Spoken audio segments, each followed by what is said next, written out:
দুনিয়ার কোনো জিনিস কতদিন থাকবে? এই জন্যই মনে হয় কোনো বাড়িতে মৃত্যু হলে চারটা সম্বোধন আসে। কয়টা? ফেরেশতা এক এক রকম কথা বলে। প্রথম ফেরেশতা বলে ইনকাতাতিল আজাল অনকাতাতিল আমাল, এই ব্যক্তির বয়স শেষ, আশা শেষ, তোমাদের কান্না বেকার, কোনো কাজ হবে না কাদার দ্বারা। দ্বিতীয় ফেরেশতা বলে সালাল ইশতিগাল, এই ব্যক্তির ব্যস্ততা শেষ, আর কোনোদিন কেউ একে ব্যস্ত দেখবে না বা বলারও সুযোগ হবে না। এখন আমরা কি বলি? ব্যস্ত, ঠিক না?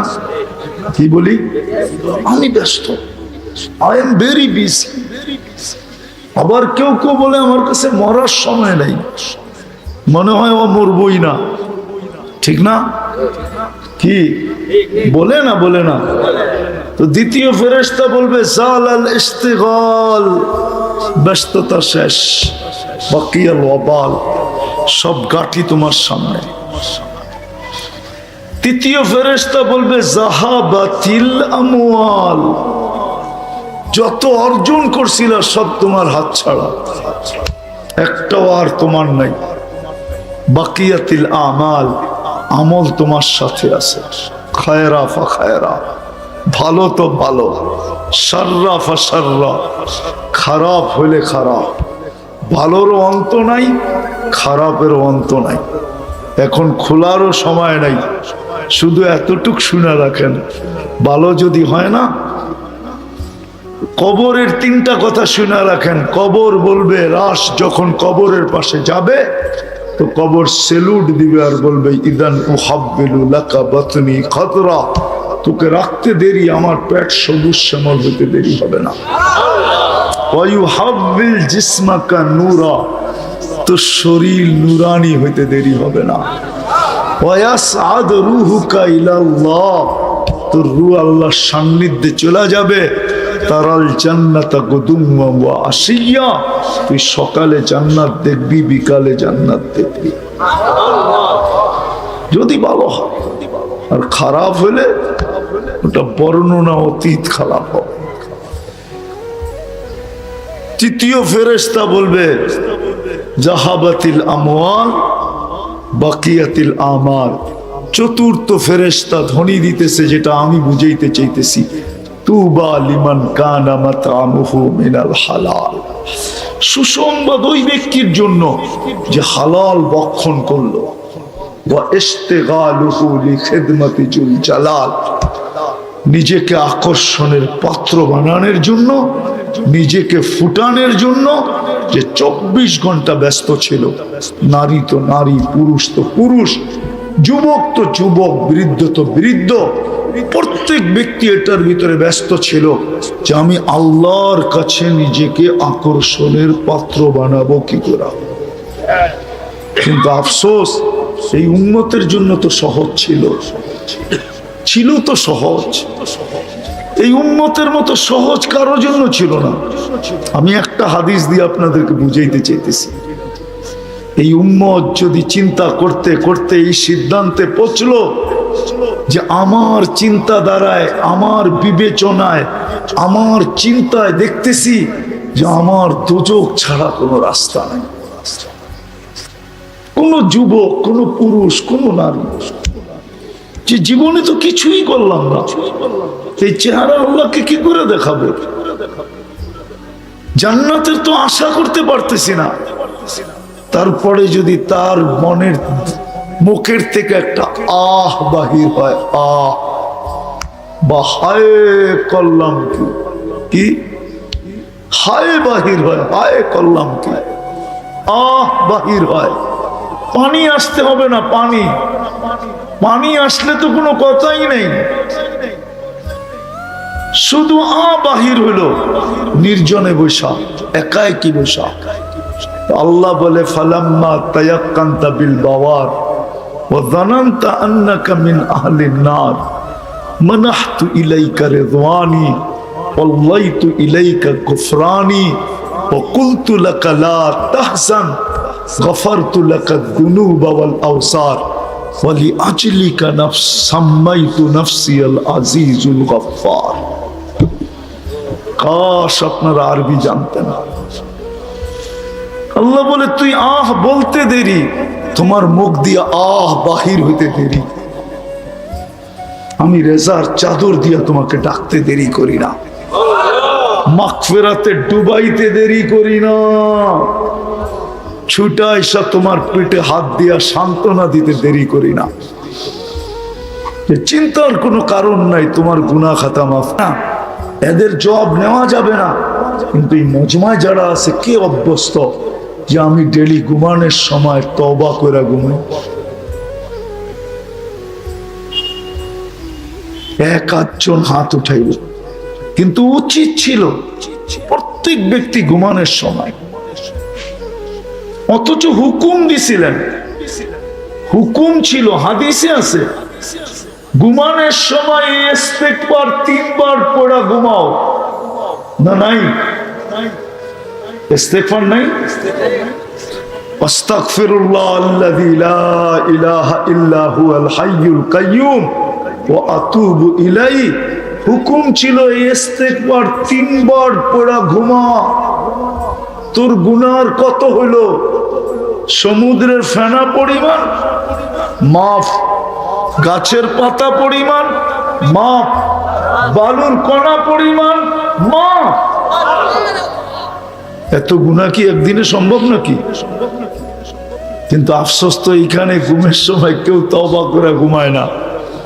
আরবি না পারেন, বাংলায় যদি তওবা করে ঘুমাইতো যে আল্লাহ সারাদিন তো নুন খাইছি, নুন কার খান?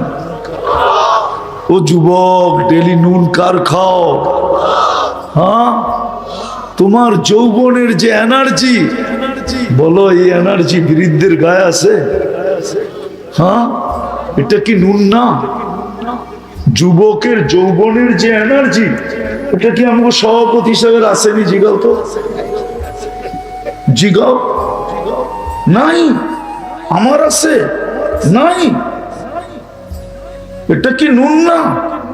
তুমি যে সারাদিন নুন খাও, ঘুমের সময় তো উচিত ছিল যে আল্লাহ নুন খাইছি, একটু গুনো গাইতে পারি না। একটু আগেও তো আমি বললাম যে আফসোস তো আমার এইখানেই, আমি তো এই কান্নাই কাঁদি যে আমার জাতি সারা দিনে যুবকরা 10 বার আল্লাহ বলে না, 10 বার। বলো কোন যুবক যে আমি মনের থেকে ডেলি 10 বার আল্লাহ আল্লাহ আল্লাহ আল্লাহ আল্লাহ আল্লাহ আল্লাহ আল্লাহ আল্লাহ আল্লাহ 10 বার বলি? বলো কোন মা বোনরা যে ডেলি আমি 100 বার বলি? এইখানে বলো কোন পুরুষ যে ডেলি আমি 500 বার বলি? অথচ 24 ঘন্টায় 550 লিটার অক্সিজেন, 1,60,000 বার শ্বাস প্রশ্বাস। আমাকে পরিপূর্ণ সুস্থ রাখার জন্য ডেলি কুদরত দ্বারা 36 বার ডায়ালিসিস, কিডনি ডায়ালিসিস করেন। আমি যখন দেখি তো 26 কোটি ক্যামেরা ব্যবহার করে দেখি, 2 চোখে 26 কোটি ক্যামেরা। আমাকে যদি কিছু খাইতে দেয় তো 4 বার চেকিং এর পরে আমার মালিক ভিতরে যেতে দেয়। প্রথম আমার নাক চেক করে গ্রান ঠিক আছে কিনা, গ্রান ঠিক নাই ওইখান থেকে আউট, এটার গ্রান ঠিক নাই। দ্বিতীয় চেক করে স্বাদ ঠিক আছে কিনা, জিহ্বায় লাগতে দেরি, সাথে সাথে স্বাদ বলে দেয়, বলে না স্বাদ ঠিক নাই, আউট। তৃতীয় চেক করে দাঁত, কোন কণা জাতীয় কিছু আছে কিনা, পাথর জাতীয় কিছু আছে কিনা, শক্ত জাতীয় কিছু আছে কিনা যেটা পেটে গেলে হজম হবে না। দাঁত সর্বপ্রথম ওইটার উপরে কামড় করে। চতুর্থ চেকিং করে আঁশ জাতীয় কিছু ভিতরে যায় কিনা, চুল জাতীয় কিছু যায় কিনা। যাইতে চাইলে দেরি, জিহ্বা ওইটাকে টোকায়া বাহির করতে দেরি করে না। 4 বার চেকিং করে, 4 বার, কিন্তু তারপরে তো শোয়ার সময় তওবা করে না। করেন? করবেন আজকের থেকে? কে কে করবেন দেখি? যে আজকের থেকে আমি অভ্যাস বানাবো, শোয়ার সময় কি করব? কি করব? আরে নামান এতটুক শব্দ বলেন, আল্লাহ আমার তওবা। কি? আল্লাহ আমার, আয় হায়, আমরা তো আমগো মালিক চিনলাম না। আল্লাহ তো এই উম্মত মাপ না চাইলেও মাপ করে। মনে উঠলো এই জন্য বলতেছি। আদম আলাইহিস সালাম বলতেছে, ফুজিলা উম্মাতা মুহাম্মদ আলাইয়া বি 4 কারণে উম্মতে মুহাম্মদীকে আমার উপরে ফজিলত দেওয়া হয়েছে। প্রথম কারণ কি? আমি একটা ভুল করছি, কিয়ামতের সকাল পর্যন্ত মানুষ জানবে। জানে না? জানে না? উম্মতে মুহাম্মদী সারা দিন রাত গুনাহ করবে, আল্লাহ কাউকে জানতে দিবে না। কি জানে না? কি হ্যাঁ? নাই এরকম গুনাহ? আমার আছে, আপনাদের নাই। যদি আল্লাহ প্রকাশ করে দিত তো মানুষ সমাজে জুতা মারতো, জুতা, জুতাই তো সার সার বলতো, জুতা দিত, জুতা। আমি হাদিসের শব্দ দিতেছি। আল্লাহ বলে, লাউ কাশাফতু সিররাকা লাসাব্বাকান নাস, যদি তোর ভুল ত্রুটি খুলে দিতাম তারপরও তো তুই আমাকে সমীহা করিস না, আমার ইজ্জত রাখিস না, আমার দিকে তাকাস না। তোর ভুল ত্রুটি যদি খুলে দিতাম, ও যুবক, তোমাদের পায়ে হাত দিয়া বলি, বলো আমাকে, সারাদিন 2 বন্ধু 3 বন্ধু মিলা নেটে যা লেখো, এটা যদি তোমাদের বাড়িওয়ালারা জানতো, সমাজ জানতো, বাড়িওয়ালারা জানলে কোনো মা বাবা তোমাকে ঘরে ঢুকতে দিত না। সমাজ যদি জানতো তাহলে কোন মেয়ের বাবা মেয়েকে তোমার হাতে উঠায় দিত না। সত্য? হ্যাঁ না? যুবকরা একমত না? একমত? এরকম কোন যুবতী যা সারাদিন দেখে, সমাজে যদি দিত আল্লাহ জানায়া, আমার তো মনে হয় না কোন ইয়াবাহা খোর পর্যন্ত কোন মেয়েকে বিয়ে করতে চাইতো না। কেননা যে ইয়াবাহা খায় ও একটা ভালো মেয়ে চায়। ও বলে, আমি খাই খাই, কিন্তু আমি একটা ভালো পাত্রী চাই। পরে যদি বলি, তোর ভালো দিয়া দরকার কি? তোরে পুইরা বানায়া দিতে পারলি তো হইল, তোর তো পুইরা দরকার, ঠিক না? কিন্তু ওই কি কয়, আমিও রাবেয়া বসরি চাই। আল্লাহ সাত্তারি করতেছেন। দ্বিতীয় হায় হায় হায়, বলে আমি ভুল করছি কবে, আর তওবা কবুল হইছে কবে? ভুল করছি কবে, তওবা কবুল হইছে কবে? কতদিন পর? উম্মতে মুহাম্মদী গুনাহ করবে, ওই গুনার বস্তুর উপরে দাঁড়ায়া মাপ চাবে না, খালি চিৎকার দিবে, হায় আল্লাহ করলাম কি? ইয়া রব্বানা, কি করলাম আল্লাহ? আল্লাহর সাথে সাথে জবাব দিবে, আলিমা আবদি আন্না লাহু রাব্বা, আমার বান্দা জানলো তার একজন রব আছে। ইয়াখুজ ওয়া ইয়াফু, সে জানে আমি তাকে শাস্তিও দিতে পারি, মাফও করে দিতে পারি, সে জানে। বিদায় মাপ না চাক, আল্লাহ বইলা তো স্বীকার করলো, রব বইলা তো স্বীকার করলো, ফাগফারতু লাহ, আমি মাফ করে দিলাম। কিন্তু আদম আলাইহিস সালাম বলে, আমি কবে ভুল করলাম? আর তওবা কবুল হইল, তওবা কবুল হইল কবে? আমি একটা ভুল করছি, আমাকে জান্নাত থেকে বের করে দিছে, ঠিক না? আরে সত্য তো। উম্মতে মুহাম্মদী রাত দিন গুনাহ করবে, তারপরও জান্নাতে যাবে। কি যাবে না এই উম্মত? কি যাবে না? না, মনে হয় আপনাকে বিশ্বাস হয় না। দেখাইলাম না, সারাদিন গুনাহ করবে, রাত্রে বলবে মাফ, আল্লাহ মাফ করে দেন, আল্লাহ মাফ করে দিবে। ওই রাত্রে মারা গেলে সিধা জান্নাত। তো গুনাহ করে কই গেল? আরেকটা বলতে চাই না, হুজুররা আবার লেখালেখি শুরু করবে। কোন কবি লিখছিল যে গুনাহ কেউ না কবরের যাওয়ার পরে, কবর মে জানে কে বাদ পুছেঙ্গে গুনাহ কেউ না কিয়া, क्या अल्लाह गफूरुर रहीम नहीं था। তুই গুনাহ কেন করিস না? আল্লাহ কি গফুরুর রহিম ছিল না? হাদিস আছে, লাউ লাম তাযনিবু লা আজআলু খালকান ইয়াযনাবু ওয়া ইস্তাগফির। আল্লাহ ইস্তিগফারকে বলো ভালোবাসে। কাজে একটা গুনাহ করছি জান্নাতে, গুনাহ না ভুল করছি, জান্নাত থেকে বাহির করে দিছে। উম্মতে মুহাম্মদী সারা দিন গুনাহ করবে, রাত্রে খালি একটু অভিনয় করে জান্নাতে যাবে। কি ডেলি মাপ চাওয়া, এটা তো অভিনয়, ঠিক না? আরে কি কন, আর মনে হয় কেউ বোঝে না আমার কথা। উম্মতে মুহাম্মদ এটা করেই জান্নাতে যাবে। নাইলে আবু বকর সিদ্দিক রাদিয়াল্লাহু তাআলা আনহু কেন জিজ্ঞেস করলেন? আবু বকর সিদ্দিক রাদিয়াল্লাহু তাআলা আনহুর সিফত হইল বাক্কাআন। দুনিয়াতে ওনার চেয়ে বেশি ক্রন্দনকারী কেউ ছিল না।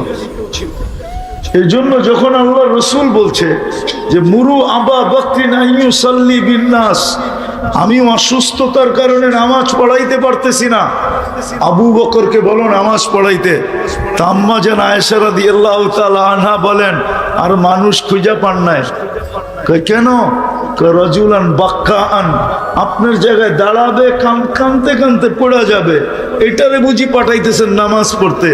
উমর রাদিয়াল্লাহু তাআলা আনহুকে বলেন, উনি কানলেও একটু শক্ত আছে, হয়তো দাঁড়ায় থাকতে পারবে, এটা তো দাঁড়াইতেই পারবে না। উনি আল্লাহর রসুলকে জিজ্ঞাসা করতেছে, ইয়া রাসূলুল্লাহ, কান্না যদি না আসে কি? আচ্ছা, ওনার জিজ্ঞাসা করা কি এরকম বোঝা যায়? উনি আমাদের জন্য জিজ্ঞাসা করছেন, নিজের জন্য না। উনি তো 24 ঘন্টা কাঁদেন। জিজ্ঞাসা করছে না, কান্না যদি না আসে, তা আল্লাহর রসুল বলছে অভিনয় করলেই চলবে। আমি অভিনয় শব্দটা বললাম সহজে বোঝার জন্য, অভিনয় করলেই চলবে। তো আদম আলাইহিস সালাম বলতেছিল একটা ভুল জান্নাত থেকে বাহির হয়ে গেছে, আর উম্মতে মুহাম্মদী সারাদিন গুনাহ কইরা হাসতে হাসতে জান্নাতে যাবো। কেন? ওই যে ঘুমাইতে যেয়ে তওবা করবে, ঘুমের তো উঠা তওবা করবে। চতুর্থ, তিনটা হয়ে গেছে না? চতুর্থ, আমি একটা ভুল করছি, আমার বিবির থেকে আমার বিচ্ছেদ কত বৎসর দূর হয়ে গেছে। দূরে ছিলেন না? ছিলেন না? ওলামা জানে কয় বৎসর? একজনকে পাঠাইছে শ্রীলঙ্কা। কই? আদম আলাইহিস সালাম কোথায়? শুধু পায়ের দাগ আছে দেখা বলে শ্রীলঙ্কা। হায় বাঙালি, ইতিহাসও পড়ে না, কিছু জানেও না। আদম আলাইহিস সালাম সর্বপ্রথম নামছেন বাংলাদেশে সন্দ্বীপে। কোথায়? হ্যাঁ, আল্লামা জালালউদ্দিন সুয়ুতি লেখছেন। কি আপনার পাও মানবো না জালালউদ্দিন সুয়ুতি মানবো? কোনটা?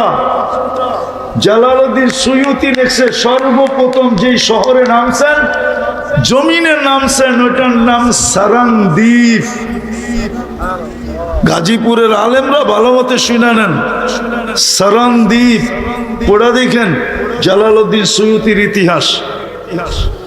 উনি লেখছেন সারানদ্বীপ। 3 কৌল আছে। শ্রীলঙ্কা শুধু ওরা পায়ের দাগটা বানাইতে পারছে বিদায় দুনিয়ায় বলে ওইখানে আছে।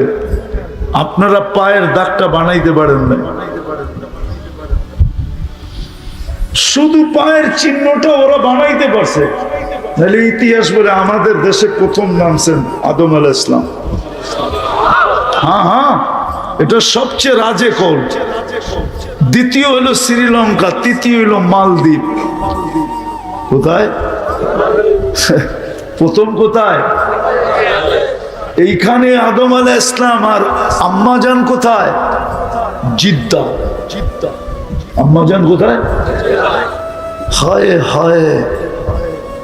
আর আল্লাহর আদম আলাইহিস সালাম বলেন উম্মতে মুহাম্মদী কোটি গুনাহ করবে, তারপরও রাত্রে দুইজনে এক ল্যাপের মধ্যেই থাকবে। কোটি গুনাহ করবে, তারপরও সারা রাত্র পরে দুইজনে কই থাকবে? মনে হয় বোঝেন না, ঠিক না? হ্যাঁ, সারাদিন গুনাহ করবে, তারপরও রাত্রে আয়া দুইজনে কই? একই কম্বলে, ঠিক না? ফজিলত দিছে আল্লাহ। এই জন্য আজকের থেকে শোয়ার সময় কি তওবা করবেন তো? পাক্কা? হ্যাঁ। আর এটাকে অভ্যাস বানান। আর একটা কাম করলেই হবে, যেটা আমার দিলের সবচেয়ে বড় ব্যথা, যে আজান শুনতে দেরি, যে যেখানে আসি ওইখানে দাঁড়াইতে দেরি করবো না। আপনি দোকানে আসেন, দোকানে দাঁড়ান। হাটে আসেন, হাটে দাঁড়ায় যান। বাজারে আসে, বাজারে দাঁড়ায় যান। মেইলে আসেন, মেইলে দাঁড়ায় যান। ফ্যাক্টরিতে ফ্যাক্টরি, অফিসে অফিসে, আদালতে আদালতে, রোডে রোডে দাঁড়ায় যান, ঘাটে ঘাটে দাঁড়ায় যান, খেতে খেতে দাঁড়ায় যান। খামারে আসেন, খামারে দাঁড়ায় যান। ঘরে আসেন, ঘরে দাঁড়ায় যান। বাড়িতে আসেন, বাড়িতেই দাঁড়ায় যান। আজানের আওয়াজ শুনতে দেরি। আজকে মুসলমানের দুরবস্থার সবচেয়ে বড় কারণ এটা। আল্লাহ নারাজ হওয়ার সবচেয়ে বড় কারণ আমি মনে করি কোনো গুনাহ না। কেননা এরকম ফতনার পরিবেশ তো আগের থেকেই ঘোষিত, ঠিক না? কিয়ামতের আগে কি হবে? ফিতনার ফিতনার ফিতনার ফিতনা। আমি একটা প্রমাণ দিই, মানবেন কিনা জানি না, হুজুররা মানবে কিনা। এই কাপড়টা সুদের ভিতরে ডুব দিছে 6 বার। কয়বার জানেন? আমি দেখাই। যারা তুলা চাষ করছে ওরা লোন নিয়ে করছে। সত্য? হ্যাঁ হ্যাঁ। যে তুলা ইনপুট করছে ও ব্যাংকের থেকে এলসি নিয়ে করছে। সত্য?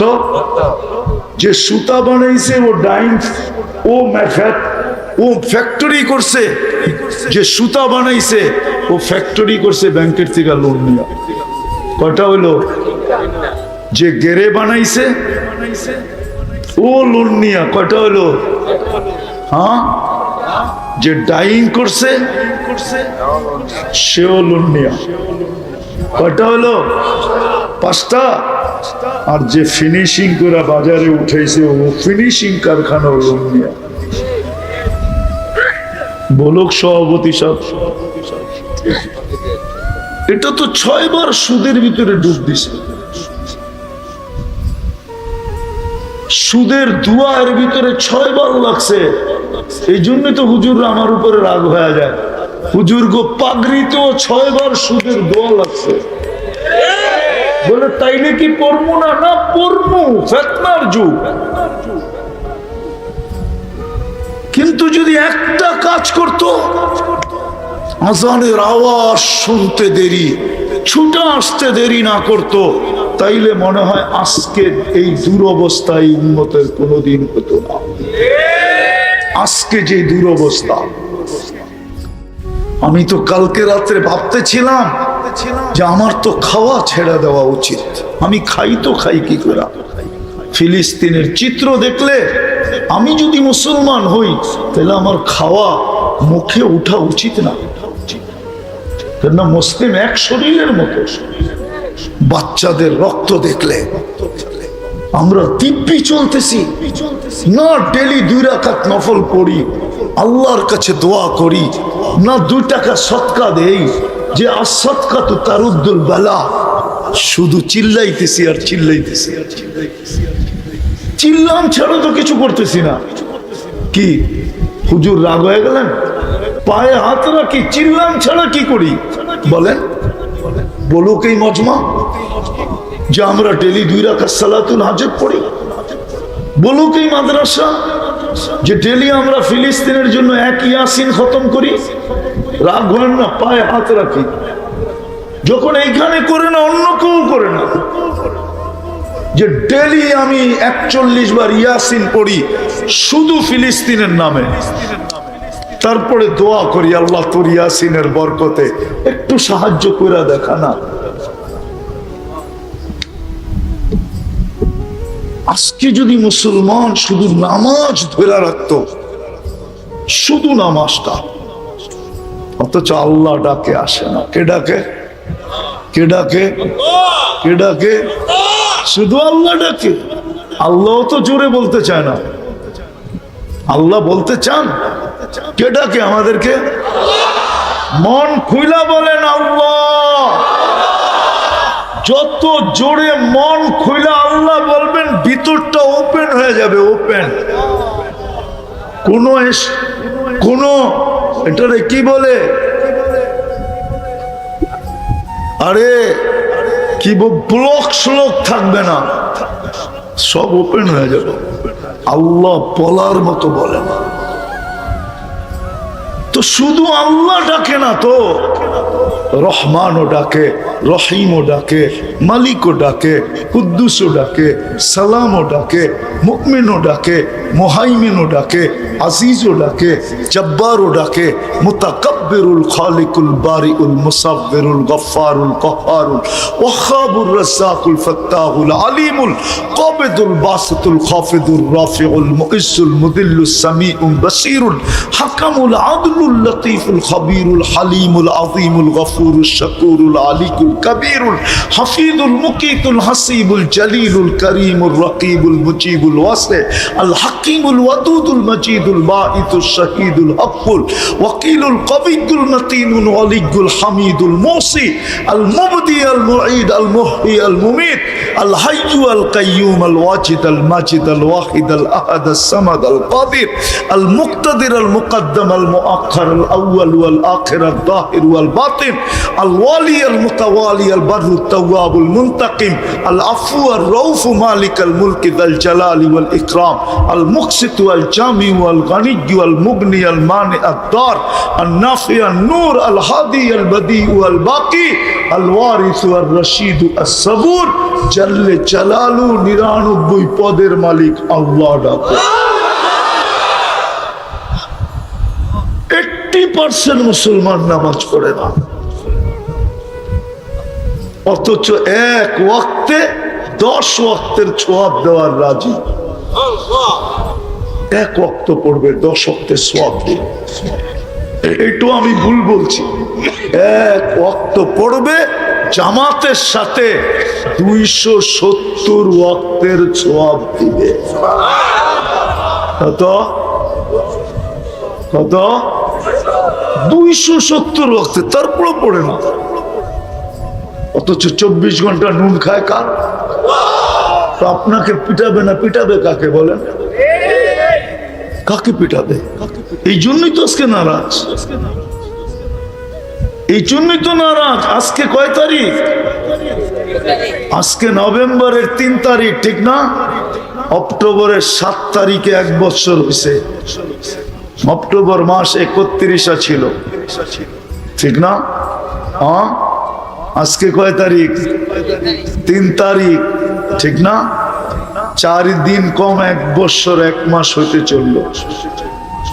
4 দিন কম, 4 দিনও না, 3 দিন, 31। মাত্র 3 দিন পরে 1 বছর 1 মাস হবে। এখনো কোনো সাহায্যের চিহ্ন দেখা যাইতেছে না। প্রতিদিন শত শত লোক মারা যাইতেছে। গতকালকেও 86 জন শিশু মারা গেছে, 86 জন। চিত্র নেটে আছে, চিত্রগুলো, ছবিগুলো নেটে আছে। এক দিল যদি থাকে, একবারের তাকাবে, দ্বিতীয়বার তাকাইতে পারবে না। অঙ্গগুলো এরকম ছিটা পড়ে গেছে। দুধের শিশু, কিন্তু সাহায্যের তো কোনো লক্ষণ দেখি না। কেন দেখি না জানেন? আমার মনে হয় একটাই কারণ, ফিতনা হবে, আল্লাহ রসুল বলে গেছে। কিন্তু যদি মুসলমান 100 ভাগে 100 ভাগ নামাজ পড়ত, আল্লাহর ডাকে সাড়া দিত।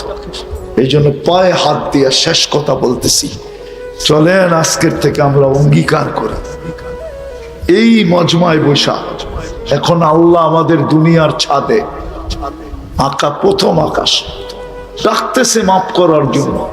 কার কি প্রয়োজন ডাকতেছে, আমরা অঙ্গীকার করি আজকের থেকে নামাজ ছাড়বো।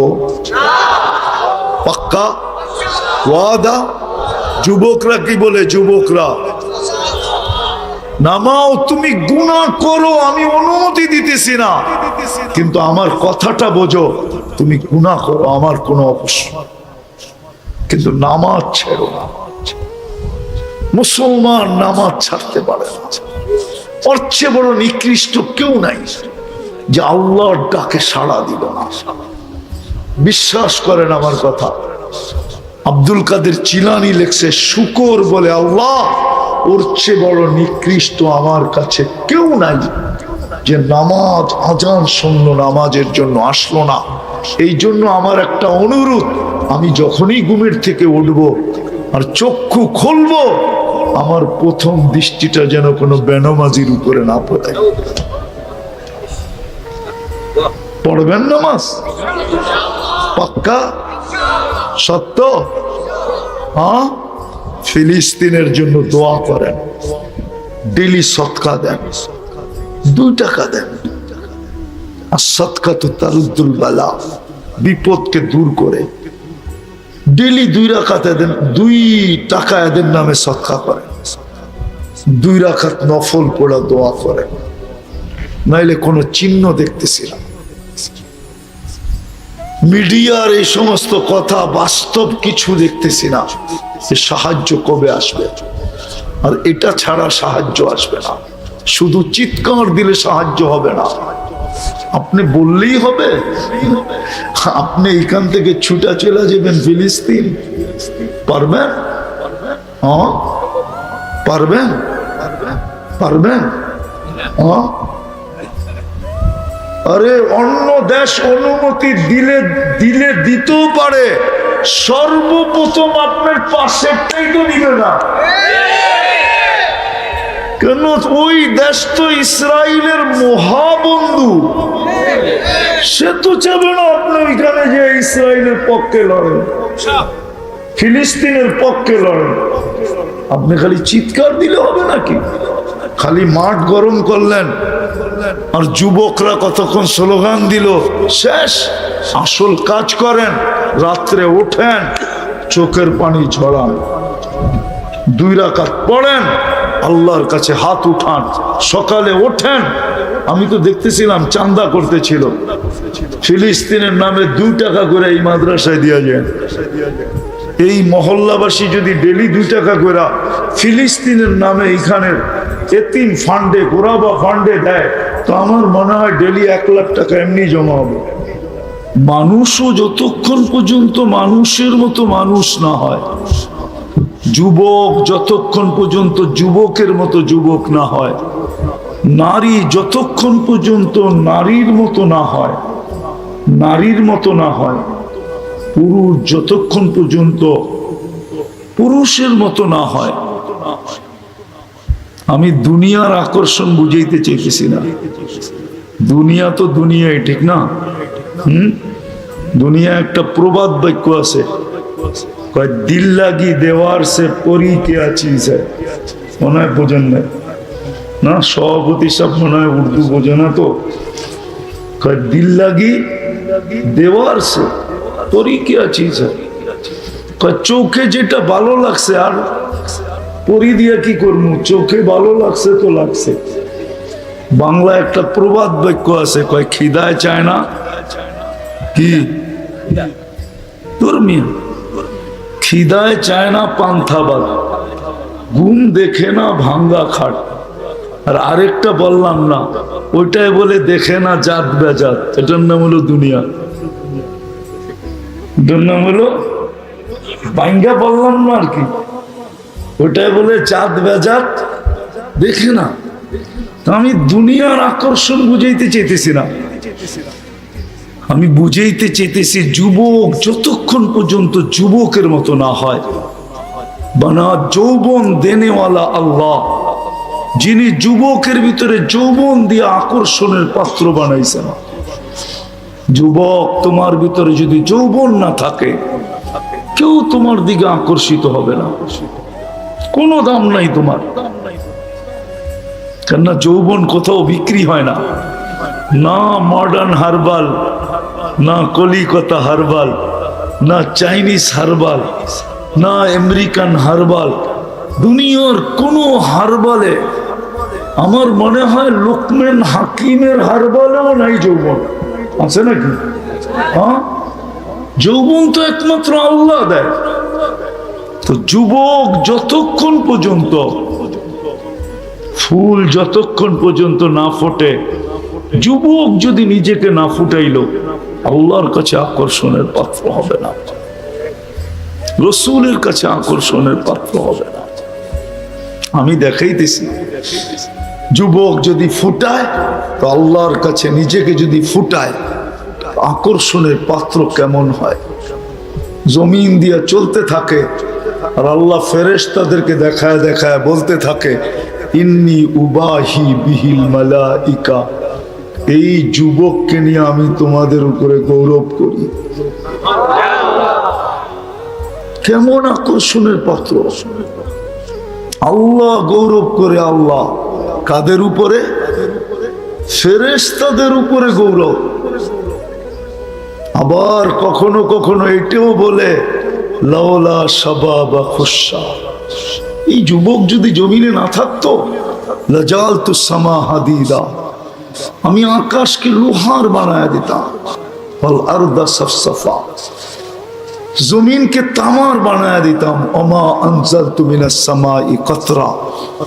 একটু ভালো মতে ধ্যান দিয়া বোঝো, বৃষ্টির একটা ফোঁটানা, ওমা আম্বাত্তু মিনাল আরদি হাব্বা, জমিন থেকে একটা শস্যের দানা না, বাল আনজালতু আলাইহিমুল আযাবা সাব্বা, একের পর এক আযাব দিয়ে আমি ধ্বংস করে দিতাম। কিন্তু পারি না তো, এই যুবকের কারণে পারি না। ওরে দেখলে আর কিচ্ছু পারি না। বলো যুবক, যদি তুমি তোমাকে ফুটাইলা, তো তুমি আল্লাহর কাছে এরকম আকর্ষণের পাত্র হবে, রসুলের কাছে আকর্ষণের পাত্র হবে। কত যুবকই তো দুনিয়ায় আছে, যৌবন বয়সে আল্লাহ রসুলকে দেখা ফেলছে। বলো ওলামা, আল্লাহ রসুলকে দেখতে দেরি স্বপ্নে, ভাগ্যের দরজা খুলতে দেরি হয় না। চিরদিনের জন্য ভাগ্যের দরজা খুলে গেছে, ওর ভাগ্যের দরজা আর কেউ কোনোদিন বন্ধ করতে পারবে না, কসম খোদা। এরকম নারী যখন ফুটাবে নিজেকে, হায় রাবেয়ার বাড়ি আমি 6 বার দেখছি, 6 বারই চোখে পানি আসছে। রাবেয়াও তো এক নারী, তাও কৃতদাসী, ইউথোপিয়া বাড়ি। আজকেই ওই দেশের মানুষগুলোর রং নাই, ঢং নাই। 1000 বছর আগে রাবেয়ার কি রং ছিল আর কি ঢং ছিল, কিন্তু বাড়ি দেখলে তো চোখে পানি আসে। একজনও পাই নাই যে দেখছে আর কাঁদে নাই, সবার চোখ দিয়ে পানি ঝরতেছে, ভিতরে চিৎকার আসতেছে, হায় রাবেয়া তুমি কোথায়? কৃতদাসী হয়েও তুমি কোথায়? আমার সমাজের মা বোনরা স্বাধীন হয়েও কোথায়? সে তো স্বাধীন, কৃতদাসী তো পরাধীন ছিল, সে কোথায়? আর আমার স্বাধীন মা বোন কোথায়? আমার ঘরের মেয়েরা কোথায়? আমার ঘরের স্ত্রী কোথায়? রাবেয়া তুমি কোথায়? একটু ভাবে। রাবেয়া কৃতদাসী ছিল, নিজেকে ফুটাইছে। বেলাল রাদিয়াল্লাহু তাআলা আনহু কৃতদাস ছিল, কিন্তু নিজেকে এতটুক ফুটাইছেন। আমি তো বলি বেলাল যেন বলতেছিল, যেই হাদিস উলামায়ে কেরাম শোনায়, আমি একটু অন্যভাবে শুনাই। আমি আমার একটা ধারণা যে বেলাল আল্লাহর রসুলকে বুঝাইতেছিল, আপনি জান্নাত ভ্রমণ করবেন একা একা, জানবে না কেউ, ফাঁকি দিবেন সবাইকে, যে ঘর থেকে গেলেন ওই ঘরালোরও জানে না, আপনার নিকটতম সঙ্গী আবু বকরও জানে না, ওমরও জানে না, ওসমানও জানে না, আলীও জানে না, দুনিয়ার কেউ জানে না। সবাইকে ফাঁকি দিয়ে আপনি জান্নাত ঘুরতেছেন। আমি কালো হইতে পারি, কৃতদাস হইতে পারি, অনারব হইতে পারি, আমার বাড়ি ইথিওপিয়া হইতে পারে, আমাকে ফাঁকি দেওয়া চলবে না। আমি তো আপনার আগে আগে চলবো, আমি তো আপনার আগে আগে চলবো। বেলাল যেন এটাই বুঝাইতেছিল। আয়েশা জিজ্ঞাসা করছে, মা ভালু খাইয়া বেলাল এত উপরে উঠলা কি কইরা? স্বামী তো খসখসা কাদাম, আমি দুঃখা না লিখ, আমি তোমার চলার আওয়াজ শুনতেছিলাম। এত বড় মর্যাদা কিভাবে সম্ভব? তো বইলেও দিছেন কিভাবে সম্ভব। বসে উজু করতে দেরি, কখনো 2 রাকাত পড়তে দেরি করি না। তাহিয়াতুল উজু যাকে বলে, আল্লাহ রসুল বলছে, হ্যাঁ এটা দিয়ে তুমি এত উপরে উঠলে। তো বেলাল নিজেকে ফুটাইছিলেন। আজকে যদি মামুনও নিজেকে ফুটায়, আমি কি দিয়া ফুটাবে ওইদিকে নিয়ে যাব, তাহলে সেও আল্লাহর কাছে। এই জন্যই তো হাদিসে আছে, পর্দানিশীন মা বোনদেরকে যখন আল্লাহ দেখেন, পর্দানিশীন শরীয়ত মোতাবেক পর্দা করে, এদেরকে যখন দেখেন তো ফেরেশতাদেরকে ডাইকা দেখাইতে থাকেন আর গৌরব করতে থাকেন। দেখ, এদের কারণেই দুনিয়াকে টিকায় রাখেন, নাহলে টিকায় রাখতেন না। আমি তো মনে করি এখন দুনিয়া ধ্বংস হয়ে যাওয়ার কথা ছিল অনেক আগে। কেন আমার সমাজে 24 ঘন্টা নাফরমানি, ঠিক না? কোন 4 দোকান আছে যেখানে টেলিভিশন না আছে, ডিশের লাইন না আছে? একটা বাড়ি আমাকে গাজীপুরে দেখান যে একাধিক ফ্যামিলি থাকে, ওই বাড়িতে বেনামাজি নাই। পারবেন? পসিবল? একটা বাড়ি দেখান একাধিক ফ্যামিলি থাকে যে বেনামাজি নেই। পারবেন? একটা বিল্ডিং পারবেন? আরে আমি যেখানে থাকি ওটা তো নাই, আমার বিল্ডিংও নাই, বরং বেনামাজির সংখ্যায় হিসাব করতে গেলে বেশি দেখা যাবে। নামাজ তো পড়ে না, তারপরও টিকা আসি তো টিকা আসি কি করে? আল্লাহ বাঁচাইছেন তো বাঁচাইতেছেন তো কি করে? তো যেটা বুঝাইতেছিলাম, ফুল ফুটা ব্যতীত আকর্ষণের পাত্র হয় না। মানুষও যত শুধু মানুষ হিসাবে জন্ম নিলে আকর্ষণের পাত্র হয় না, যতক্ষণ পর্যন্ত সে নিজেকে মানুষের মতো মানুষ না বানাবে। মানুষের মতো মানুষ না বানাবে, কয়দিন থাকবেন এখানে? কয়দিন বলেন না? বলো না যুবক, তোমার যৌবন কয়দিন থাকবে? নারীর নারীত্ব কয়দিন থাকে? পুরুষের পুরুষত্ব কয়দিন থাকে? রাগ হয়ে গেলেন বুঝি? কয়দিন থাকে? প্রবাদ বাক্য তো দেওয়া যাবে না, লাইলের লাউড স্পিকার বাইরে খোলা, নাইলে তো বাংলাদেশে প্রবাদ বাক্য আছে, কুড়িতেই বুড়ি, কুড়িতেই। আমি বুঝানোর জন্য বলতেছি, কুড়িতেই বুড়ি। আজকে যে অবস্থা আমার সমাজের, হায় হায় হায়। কেননা মাদক ছুঁইলেও যৌবন চলে যায়, ছুঁইলে, শুধু ছুঁইলে, এরকম ছুঁইলে। বিশ্বাস হয় না? চ্যালেঞ্জ আমার সাথে, যারা মাদক নাড়াচাড়া করে ওদের স্বাভাবিক যৌবন নেই। যে বক্ষণ করে তার তো নাই, যে বহন করে ওরও স্বাভাবিক যৌবন নাই। চ্যালেঞ্জ। আর যে মাদক বিক্রি করে ওরও নাই। যে মাদক সাপ্লাই দেয় ওরও নাই, স্বাভাবিক যৌবন নেই। আমি চ্যালেঞ্জ দিয়ে বলবো, ডাক্তার নিয়ে যায় যারা মাদক ঢুকায় দেশে, ওদের একটারও স্বাভাবিক যৌবন নেই। কেন? এটার উপরে 100% লানত। আর সিস্টেম এটাই, যেটার উপরে লানত থাকবে ওটা ছুঁইলেও ক্রিয়া হবে। আমি একটা হাদিস দিয়ে প্রমাণ দিতেছি, ওলামা আমার সাথে একমত হবে। যখন আরাফার থেকে পায়দল মুজদালিফায় আসতে থাকে মাগরিবের পরে, তো একটা জায়গা পড়ে, এটাকে ওয়াদিয়ে মুহাসসার বলে, আমাদের কিতাবে আছে। তা আল্লাহর রাসূল সাহাবাদেরকে বলছিলেন, এতটুক জায়গা তোমরা দ্রুত পার হয়ে যাবে। বলছি ইয়া রাসূলুল্লাহ কেন? বলছিল এক সময় এখানে আযাব আসছিল। বলছে সেটা তো 100 বছর আগে, আরো বেশি আগে। বলছে দ্রুত পার হবে, নাইলে ওই আযাবের ক্রিয়া তোমাদের গায়েও লাগতে পারে। এটাই প্রমাণ করে যেই জিনিসের উপরে আল্লাহ লানত, ওটা ছুঁইলেও ক্রিয়া হবে, ক্রিয়া। নাহলে আমার সমাজ এরকম হবে কেন? যুবক যৌবন হারায় ফেলতেছে। তো যেটা বুঝাইতেছিলাম, আমি কথাকে গুছায়া নিয়ে আসতেছি। 11:15 বাজতে চলছে, লম্বা করব না। এই জন্য বলতেছিলাম মেরে দোস্ত, ফুল যতক্ষণ পর্যন্ত না ফোটে তত মতো আকর্ষণের পাত্র হয় না।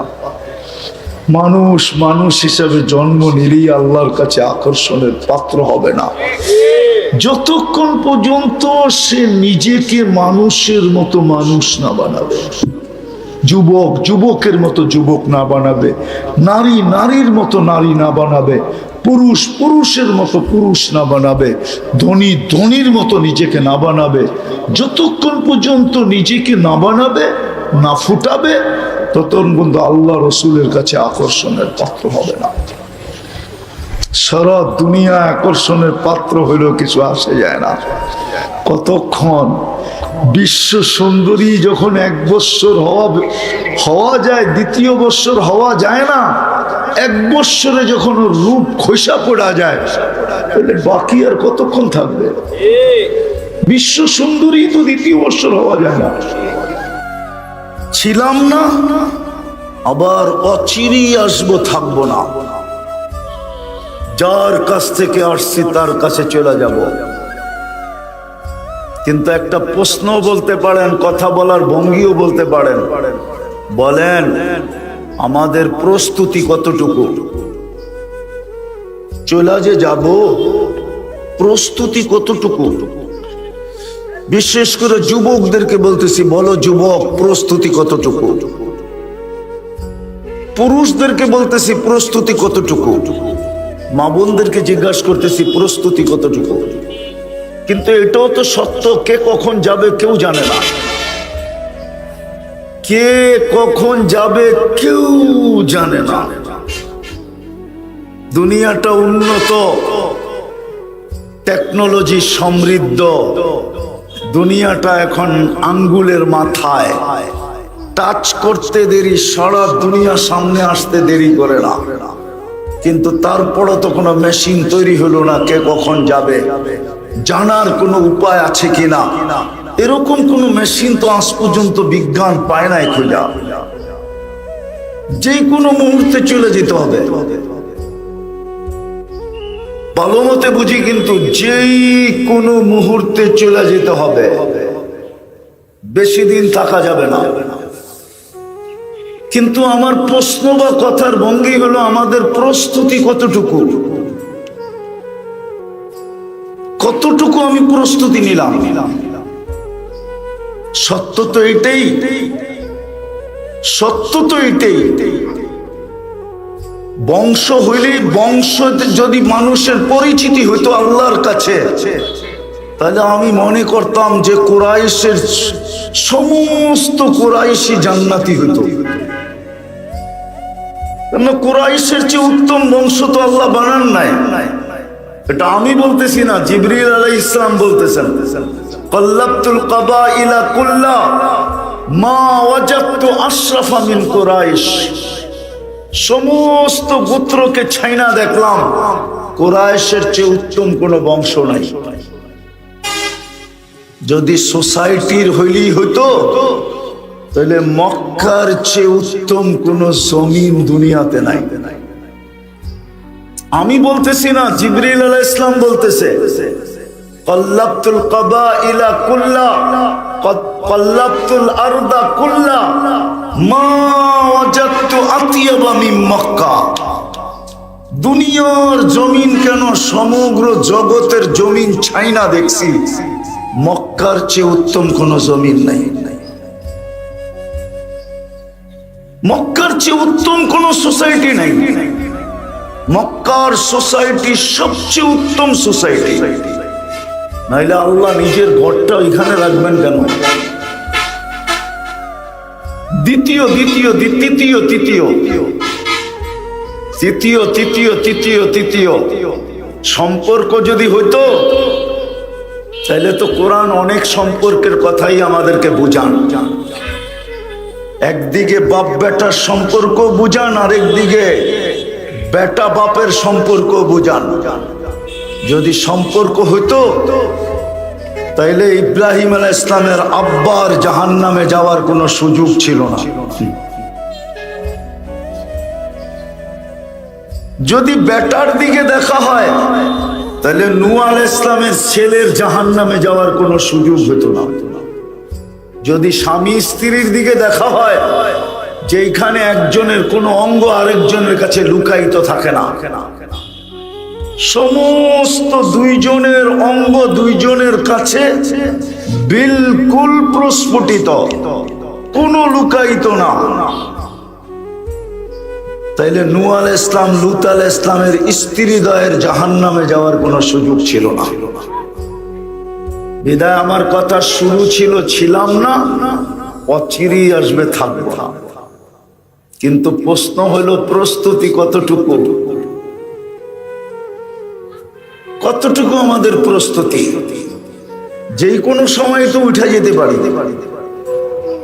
দুনিয়ার কোন পরিচয় যদি চলতো তাহলে একটা পরিচয় চলতো, একটা আমার বিবেক বলে, সেটা হলো আবু তালেব আর মুহাম্মদুর রাসূলুল্লাহর পরিচয় চলতো।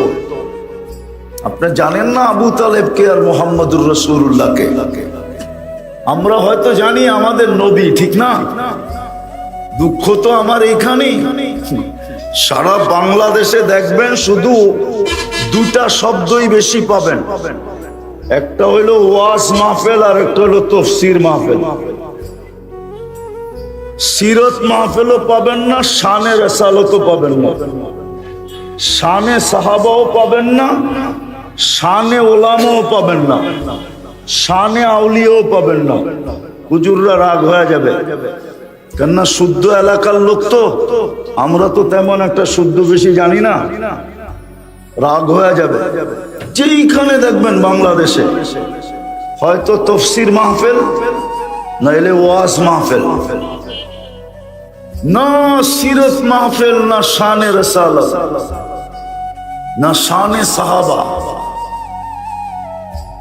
এই জন্য চারজন সাহাবী ছাড়া উম্মত আর একজনকেও চিনে না। চারজন ছাড়া উম্মত আর একজনকেও, হুজুর রাগ হয়ে গেছে। শানে সাহাবা নাই, শানে ওলামা নাই, জাতি জানি না ওলামা কি। এই জন্যই তো জাতি ওলামা দেখতে পারে না। বেশিরভাগ মানুষ ওলামা বিদ্বেষী, অথচ পুলিশ দেখলে ভয় পায়, ওলামা দেখলে ভয় পায় না। পুলিশ তো হইল সরকারের সৈনিক, ঠিক না? আর ওলামা হইল আল্লাহর সৈনিক। কার কার মনে হয় বিশ্বাস হয় না, ঠিক না? দেশকে সুরক্ষিত রাখার জন্য 5 ধরনের প্রশাসন আছে বাংলাদেশে, 5 ধরনের। কয় ধরনের?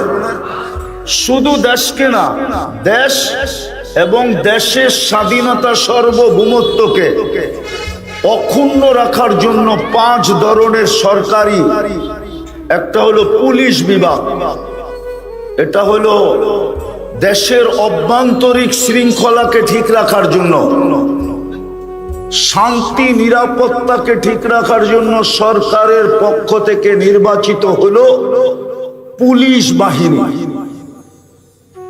আপনি বলবেন ভিতরে তো আনসারও আছে, র্যাবও আছে, এরা সব পুলিশের অন্তর্ভুক্ত, পুলিশের অধীন। তো প্রথম হলো পুলিশ বাহিনী, সীমান্ত পাহারা দেওয়ার জন্য বিজিপি, যেন সীমান্তের ভিতরে কেউ না ঢুকতে পারে, 1 ইঞ্চি জায়গাও না নিতে পারে। আর স্বাধীনতা সার্বভৌমত্বকে ধরে রাখার জন্য আকাশিক ভাবে বিমান বাহিনী, সামুদ্রিক ভাবে নৌবাহিনী, আর স্থল ভাগে সেনাবাহিনী। এই 5 বাহিনী হলো দেশকে সুরক্ষিত করার জন্য। আর কোরআন হাদিস দিনকে সুরক্ষিত করার জন্য আল্লাহ নির্বাচিত করছে 4 বাহিনী। কয় বাহিনী? কয় বাহিনী? ভালো মতে বোঝেন কিন্তু। কয় বাহিনী? 4 বাহিনী।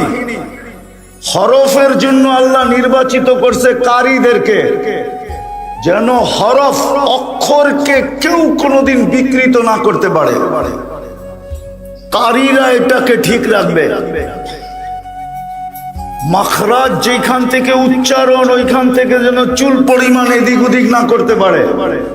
এই জন্য কারী আল্লাহ সৈনিক নির্বাচিত। দ্বিতীয়, শব্দকে সুরক্ষিত করার জন্য নির্বাচিত হাফেজ, ও শব্দকে সুরক্ষিত করবে, কোরআনের শব্দ যেন কেউ এদিক ওদিক না করতে পারে। তৃতীয়, অর্থ এবং তফসিরকে সুরক্ষিত করার জন্য ওলামারা নির্বাচিত। ওলামারা নির্বাচিত, এরা তৃতীয় বাহিনী। কেউ যেন কোরআনের অর্থ উল্টা পাল্টা না করতে পারে, তফসির যেন উল্টা পাল্টা না করতে পারে।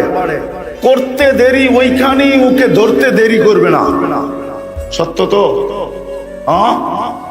চতুর্থ বাহিনী হলো কোরআন হাদিসের রূপে একটা মানুষকে রূপান্তরিত করা। কোরআন হাদিসের রূপে একটা মানুষকে রূপান্তরিত করা, এটা হলো চতুর্থ বাহিনী, হলো হক্কানি আল্লাহওয়ালা। অথচ শানে ওলামার কোন ওয়াজ বাংলাদেশে হয়েছে কিনা আমার জানা নাই, বুজুর্গ জানা আছে কিনা জানি না। সারা দুনিয়া বলে আমরা আউলিয়াদেরকে মানি না, আসলেই তো শানে আউলিয়া তো আজ পর্যন্ত কোনো হয় নাই, কোথাও দেখলাম না। শুধু পাবেন তফসির মাহফিল আর ওয়াজ মাহফিল। তো যেটা বুঝাইতেছিলাম, বুঝাইতে যে প্রস্তুতি কতটুকু, ছিলাম না, থাকবো না, অচিরেই চলে যাব, প্রস্তুতি কতটুকু একটু ভাবি। দুনিয়ার কোনো পরিচয় তো চলবে না, হ্যাঁ প্রস্তুতির পরিচয় চলবে। এই জন্য 2 জনকে দেখলেই চোখে পানি আসে। আবু তালেবের কবর দেখলো চোখে পানি আসে, যে বুকে পাল্লা 44 বছর, 44 বছর বুকে রেখা পাল্লা, তারপরও পরিচয় কোনো লাভ দিল না। আর বেলালের বাড়ি দেখলো, কান্না আসে যে বেলাল তোমার বাড়ি কোথায়, তুমি কিরকম, তোমার দেশ কোথায়, বাসা কি, আর বর্তমানে তুমি কোথায়? বেলাল যেখানে ওইখানে কেউ নাই। আমি মানি আবু বকর সিদ্দিক 1 নম্বর, ওমর 2 নম্বর, উসমান 3 নম্বর, আলী রাদিয়াল্লাহু তাআলা আনহুম 4 নম্বর, আমি মানি। কিন্তু বেলাল যেখানে ওইখানে কেউ নাই। বেলাল জমিনে হাঁটলে জান্নাতে পদধ্বনি হয়। আমি তো বলি সবাইকে ফাঁকি দিয়া মেরাজে চলে গেছিলেন। সবচেয়ে নিকটতম মানুষটাও জানেন না কোথায় আছেন, এখন কি করতেছেন, বিচরণ কোথায়। আবু বকর সিদ্দিক যেই গড় থেকে গেছেন ওই গড়ালাও জানে না কোথায় গেলেন। কিন্তু বেলাল মনে হয় বলতেছিল সবাইকে ফাঁকি দিছেন মানলাম, কিন্তু আমি কালো হইতে পারি, ইথিওপিয়া বাড়ি হইতে পারে, আমি অনারব হইতে পারি, আমার জবানটা তুতলা হইতে পারে, আমি কৃত দাস হইতে পারি, আমাকে ফাঁকি দেওয়া সম্ভব না। আমি তো আপনার আগে আগে চলব আর জান্নাতে চলে দেখা দিছে। দিদা আমি কথাকে গুছায় নিয়ে আসতেছি। চিন্তা করা উচিত যে প্রস্তুতি কতটুকু। ওই প্রস্তুতির জন্যই তো আল্লাহ দুইটা বড় ইহসান করলেন। এর চেয়ে বড় ইহসান আর কিছু হইতে পারে না। এর চেয়ে বড় ইহসান কিচ্ছু হইতে পারে না। ওলামা আমার সাথে একমত হবে, যাকে আল্লাহ মুসলমানের ঘরে অস্তিত্ব দিলেন, এর চেয়ে বড় ইহসান কি হইতে পারে? এর চেয়ে বড় দয়া কি হইতে পারে? এর চেয়ে বড় ভালোবাসা আর কি হইতে পারে? মুসলমানের ঘরে জন্ম দিলেন প্রস্তুতির জন্য।